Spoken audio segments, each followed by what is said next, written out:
शोधण्याची जी पहिली स्टेप आहे, ज्याच्यामध्ये हे यंत्र वापरलं जातं आणि जसंच ते यंत्र पुढे पुढे घेऊन जातात, तसं ज्या ठिकाणी जमिनीच्या आत क्रॅक्स असतात त्या भागामध्ये ऑटोमॅटिकली हे दिशा दाखवतं आणि मग तिथं असं मार्किंग केलं जातं.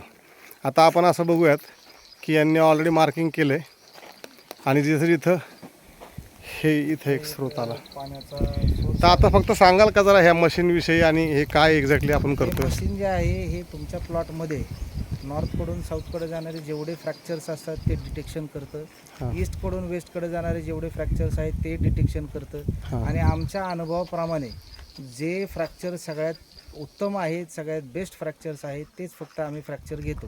इतर फ्रॅक्चर आम्ही सोडून दिलेले असतात. फ्रॅक्चरचा अर्थ तुमच्या म्हणण्याप्रमाणे जमिनीच्या आतमध्ये दगडांमध्ये असलेल्या भेगा, ज्याच्यामधून पाणी ही वाहणारी जागा असते. ओके. हा, तर हे जे फ्रॅक्चर आहेत हे आपण सोडून दिलेले आहेत, कारण त्याचे स्पेसिंग जर आपण बघितलं तर खूप जास्त स्पेसिंग आहे, त्याला स्पीडही कमी आहे. हे जे फ्रॅक्चर आहे याला चांगलं स्पीड आहे, म्हणून आपण हे फ्रॅक्चर कन्सिडरेशन मध्ये घेतले. राहिलेले फ्रॅक्चर रिजेक्ट करून टाकले. अच्छा.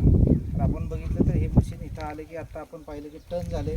त्याच फ्रॅक्चरवरून आपण जेव्हा पुढे चालत जातो त्यावेळेस आपल्याला हे इथेही फ्रॅक्चर्स आपल्याला आडवे जिथं मिळतात. ते आता इथं एक मशीन टर्न झालं म्हणजे इथे एक फ्रॅक्चर आहे आणि पुढं आल्यानंतर अजून एक फ्रॅक्चर इथं आपल्याला दिसतो.